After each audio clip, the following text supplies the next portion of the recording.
Coming up on Hoosier Sports Night, the men's basketball team falls short of redemption at home against Purdue. We have the story from a crazy Tuesday night.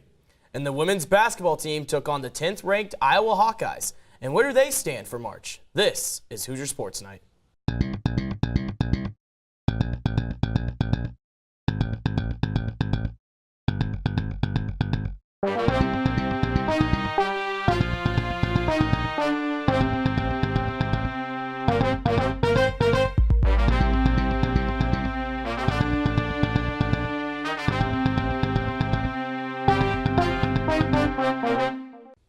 Welcome into Hoosier Sports Night. I'm Jimmy Sutton. And I'm Michael Tilka. And Jimmy, how about that game on Tuesday night between the Boilermakers and the Hoosiers? It was a great game, classic rivalry. The crowd was great. It was great energy, great atmosphere to be at. It was a fun game to go to. Absolutely. And the Hoosiers had kept it close in one of the biggest rock fights in rivalry history, but came up just short. Our Jared Rigdon tells us more. Indiana made Matt Harms the villain Tuesday night, but it was Harms who made himself the hero for Purdue, as his last-minute tip-in sealed the victory over the Hoosiers 48-46 in Assembly Hall. It's fine. It was a grueling start for both teams offensively as each team struggled to put the ball in the basket in the first half. The two teams would head to the break locked at 20 in what was a very physical half. You know, without watching the film, obviously you don't have a great understanding of what, but I would say that we missed, especially in the first half, a lot of point-blank shots. Had some open ones that didn't go in, but we fought through it, and that was a good thing to see. Second half,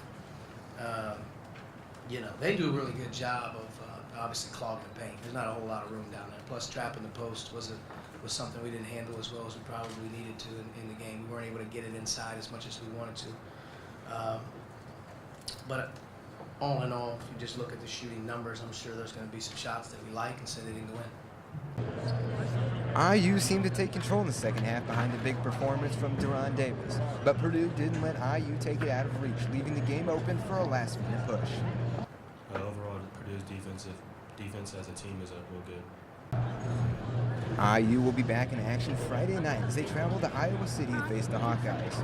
For IUSTV Sports, I'm Jared Rickey. Up next, the Hoosiers will head to the land of Michael Tilka as they face the Iowa Hawkeyes in Iowa City on Friday night. After a 4-game skid, the women's basketball team stayed home to face a 10th-ranked Iowa squad in Assembly Hall. On Monday, not many picking the Hoosiers to upset a top 10 Iowa Hawkeyes team. However, with Allie Patberg returning for the Hoosiers and a rocking Assembly Hall, Terry Morin's team had different plans. In came the 10th-ranked Hawkeyes with arguably the best player in the Big Ten and arguably the best player in the nation, Megan Gustafson, and on the other side, Allie Patberg making her first start since suffering a shoulder injury against Minnesota. The game started off fast with the Hawkeyes shooting well. In her return, Allie Patberg would close the half with a 3 in the final seconds to make it a 9-point ball game, but still, this game had the feeling of Hawkeyes domination. In the third, more Hawkeyes buckets. This would lead to a 16-point lead, leaving fans worried that the Hoosiers would be looking at their 5th loss in a row. But then came the dynamic duo of Allie Patberg and Brenna Wise as they connected for 17 points in the third quarter, bringing the Hoosiers back and cutting the Hawkeyes' deficit to just 3. Into the final quarter we go, going back and forth between leads and the Hoosiers beginning to sense the upset until defensive stops and big buckets by Wise, Marchese, Patberg, and Penn would eventually lead to a tie ball game. And then, with just a few seconds left in the clock, Bendu Yaney, the bucket, the win with 3 seconds remaining, and Hawkeyes would miss their final shot as the Hoosiers would go on to upset the number 10 team in the nation by a final score of 75-73. Head coach Terry Morin explains her thoughts on collecting her 100th win at Indiana. I've never been able to take full credit for any of this, but happy with the way we got it tonight. Anytime you can beat the number 10 team in the country and you get your 100th win, it's going to be a good night. While only 2 games left in the Big Ten regular season, this week they'll head up to Chicago to face off against the Northwestern Wildcats, a game they lost at home earlier this year, before coming back here to Assembly Hall to face off against Purdue and a rivalry game on Senior Day. With only 2 more games left in the regular season, Indiana will look to snap their 5-game losing streak on Tuesday in Evanston against Northwestern. While the season may be wrapping up on the hardwood, everything on the diamond is burning at a red-hot crimson level. The softball team returned to Bloomington following an impressive weekend to improve to a perfect 9-0 on the season, while continuing to rise in the rankings. The Hoosiers swept all 4 of their Big Ten ACC Challenge games against Duke and Syracuse in Durham, North Carolina. Senior Tara Traynor dominated the circle on the way to earning Big Ten Pitcher of the Week honors, while the offense added 4 home runs to supplement the lockdown pitching. Indiana's scorching start has earned them the 19th spot in this week's coaches poll. Head coach Shonda Stanton explained the significance of the Hoosiers' newfound success to their postseason chances down the road. When you're playing for an at-large bid at the end, and now that's something we can talk about here at Indiana. Whereas before it was you had to win the Big Ten tournament, you had to get there and you had to win it. We can talk about what is our RPI going to be, where are we, can't have bad losses, and so we're going to do all we can. The Hoosiers will remain on the road as they head south to Macon, Georgia for the Black and Orange Challenge, which will see IU face off against Mercer, Loyola Chicago, Akron, and North Carolina A&T. And after a pair of College Cup runs over the last 2 seasons and a Big Ten championship in 2018, it looks like there will be a big shift in the look of the IU men's soccer team coming soon. Ahead of the spring season, our Austin Matricardi is joined in studio by Juan Diego Alvarado. Austin? On Saturday, the Hoosiers will kick off their spring season with a pair of matches that are close to the public. They'll take on Valpo and UIndy. The Hoosiers play 8 games total this spring, ranging from this weekend all the way through April. What are some of the marquee matchups we'll see this spring, Juan? Like you said earlier, Austin, the Notre Dame game is a big one, same as with the Louisville one. But I think the special games that we have is that incredible IU men's soccer trip to Mexico. They're going to go south the border to face incredible opposition, one of them the Cruz Azul youth team, as well as playing in front of great fans like are the Latino fans. I think those 2 games that they're going to have down there, they're going to be amazing, and they're a must-watch. With so many of the familiar faces gone from these last 2 College Cup runs, guys like Muse and Dorsey and Moore, who could Hoosier fans expect to step up for this team in the spring and next year? Like you said, the guys that left are going to, like we spoke about it earlier, 9 out of 11 starters are not going to be here next season, but I am really excited to see Ryan Wittenbrink in that forward line for Indiana men's soccer. The kid was the best player in high school, and he's ready to play for Indiana men's soccer. He's excited about it, and I'm pretty sure he's going to bring a lot of goals for the team this upcoming season and in the spring too. It seems like there's a lot of change going on with this IU men's soccer team, especially in the lineup. What could Hoosier fans expect to see this spring, starting this weekend even?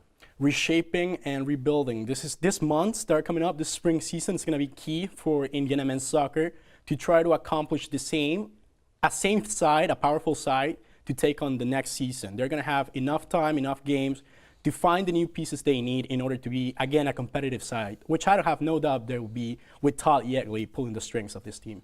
All right, Juan, thanks for coming in and talking a little bit about this Hoosier soccer team. Make sure to follow along with Juan and the rest of our IU men's soccer crew as the Hoosiers progress through their spring season. Back to you, Jimmy. Thanks, Austin. If you're in Bloomington and want to catch the Hoosiers in action this spring, go ahead and mark down Sunday, April 7th. That'll be IU's only match of the spring at Bill Armstrong Stadium against Lipscomb. While spring training is just beginning for the pros, college baseball is now in full swing as IU went down to Tennessee to face off against the Memphis Tigers with a new coach but familiar talent. Outfielder Matt Gorski lived up to expectations during the opening series. Gorski led off all 3 games and was a key part of the offensive production in games 1 and 3, including a home run to lead off the series finale. Earlier this week, Mercer talked about some of the answers he may have found in his lineup, but also how important it is for him to see all the different options he has. I don't know if we had a lot of production, but we had a lot of different faces, and so hopefully we see more production. But we did get a chance to see some different guys, and I expect us to see more guys again this next weekend. There's more guys I'd like to move in there, and as that lineup kind of shifts its way through. And we've talked the whole year with the boys about we're going to play the matchups and we're going to try to play to our strengths. We have talented players, we have intelligent players, we also have depth, and so we need to be able to utilize all of our strengths to make sure we're maximizing our individual ability and therefore our team's ability as well. This weekend, Jeff Mercer's Hoosiers will head back to the Smoky Mountain region for a 3-game series against the Tennessee Volunteers. When Hoosier Sports Night continues, Maxwell Sterling Glenn dives into an interview with a member of the water polo team. And we have the recap on the IU wrestling team's weekend on the road. You're watching Hoosier Sports Night.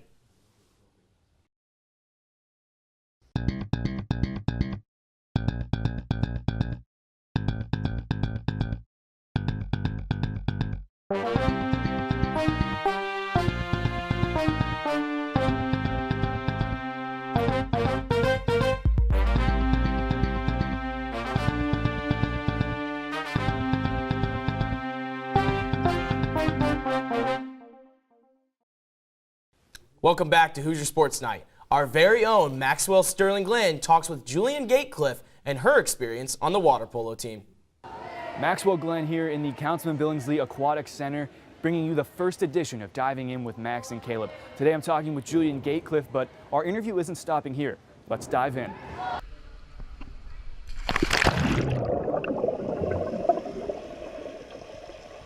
So let's start with some rapid fire questions. Who was your favorite water polo player growing up? Maggie Steffens. And then if you had to pick an away pool to play in, which one would you choose? Michigan's pool. All my family's there. And then do you have any hidden talents? I can play the violin. All right. And then favorite moment of your career so far? Scoring against Stanford. And then what's your go-to shot in mid-game? Skip shot, cross cage. All right. So now, you're from Ann Arbor, Michigan. What's it like coming to a Big Ten school that has a pretty big rivalry? It's super exciting. It's a great opportunity. It's one of the reasons why I came to IU. A Big Ten school environment is just unlike any other university environment. And so now, the team become a member of the MPSF this season, one of the best in college water polo, if not the best. What kind of mindset comes with that conference change? You know, I think my class had the mindset that we want to build a stable culture and a good culture on our team, so that next year we had the culture and we could build on our ability water polo wise, just because our numbers are so little this year. Looking at our attitudes and how we're attacking each play was important to us. And so now this is your junior season. What does that mean for you as a player? Do you have goals for yourself or the team? I think as a junior, I'm looking to fill a leadership role on the team and to establish that good culture, like I said, and also be able to contribute in practice and in games, unlike I was freshman or sophomore year. And you mentioned you're a junior now as one of the leaders. What's that transition been like as a player? It's been super exciting. We lost a lot of seniors last spring. And over the summer, my junior class were super close. We did a lot of work to talk about what we wanted the team to be like and what changes we wanted to make. So it's been a great opportunity. All right. And so most of the team is returning next season. What does that mean for the future of the program? We are super excited to have all of our players returning next year. It allows us to use this year as a building year, which is something I think we've been done a great job doing. All right, thank you very much. You're welcome, thank you. Thanks, Maxwell. You can catch the water polo team in action in their next game against Salem on March 1st. Indiana Wrestling is coming off one of their toughest weekends of the season after going on the road to face a duo of powerhouses with the Iowa Hawkeyes and the Minnesota Golden Gophers. On Friday, Kyle Louigs got Indiana rolling with an upset win as he pinned 18th-ranked Max Murin. Senior Jake Danishek won his match via decision as IU fell to the Hawkeyes 37-9. The Hoosiers only managed to win one bout on Sunday as Norman Conley defeated his opponent in sudden victory. The Golden Gophers easily handled IU 34-3. While the Hoosiers only managed one win in the conference this year, it's one more than they had last year, showing improvement under Angel Escobedo. IU concludes its regular season this Sunday against Chattanooga at Wilkinson Hall. 5 Hoosiers will be honored as part of the Senior Day ceremonies, with the match set to begin at 2 p.m. Indiana women's tennis hit the road for the first time this season to face a pair of strong teams. For their first matchup of the road trip, Indiana traveled to Knoxville, Tennessee. The Hoosiers fought back from a 3-0 deficit, but ultimately fell short as Natalie Whalen and Jelly Bozovic were the only two Hoosiers with wins against the Lady Vols. These two wins would end up being Indiana's only victories of the weekend. After losing 5-2 to Tennessee, the Hoosiers made their way to Lexington to take on number 23, Kentucky.